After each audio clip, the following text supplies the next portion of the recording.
ও কি করছিস? বসে আছো? গরম লাগছে না? কারেন্টও নেই, কারেন্টও পালিয়েছে। তো শুভ দুপুর বন্ধুরা। তো আমার রান্না বান্না কমপ্লিট। আজকে আমি কি কি রান্না করেছি চলো দেখে নাও। এই যে দেখো, গরম গরম ভাত, আর করেছি দেখো টমেটো দিয়ে ছোলার ডাল,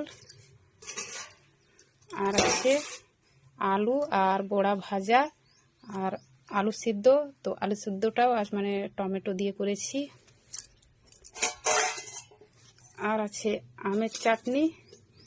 আমের চাটনিটা আজকে দেখো ঝোল ঝোল করে করেছি। খুবই গরম, তো এরকম চাটনি খাওয়া ভালো গরমে।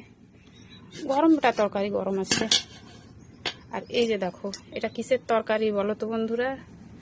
এটা হচ্ছে আলু আর মুলুন মিশিয়ে তরকারি করেছি।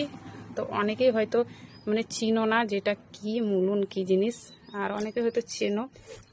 তো যারা চিনো না অবশ্যই কমেন্টে জানাবে, আর যারা চিনো তারাও কমেন্টে আমাকে জানিয়ে দেবে যে এটা খেয়েছো কি না। আর আমি তোমাদেরকে দেখাবো, যে এটা আমি ভিডিও করে রেখেছি, অবশ্যই দেখাবো।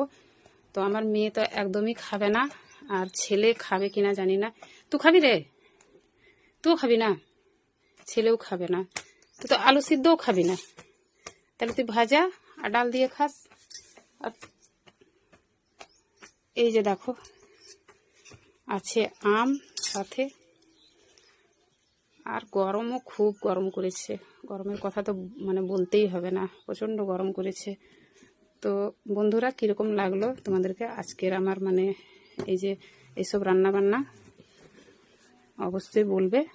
আর এটা কিসের তরকারি চলো তোমাদেরকে দেখিয়ে দিই এটা। তো এই যে দেখো বন্ধুরা, আমি যে তরকারিটা বানিয়েছি এটারই বানিয়েছি। তো আমরা এটা মুলুন বলি। তো তোমরা যারা চিনো তো এটা কি নামে জানো অবশ্যই আমাকে বলবে।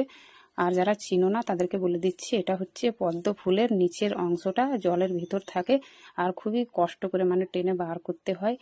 তো এটা মার্কেটে মানে বিক্রি হয়, তো আমি ওই কিনে নিয়ে এসেছি। আর খেতেও কিন্তু দারুণ লাগে, আমার তো খুবই প্রিয়। তো বন্ধুরা, কেমন লাগলো আমার পুরো ভিডিওটা অবশ্যই জানিয়ে দেবে। এখনকার মতো এই পর্যন্ত। টাটা।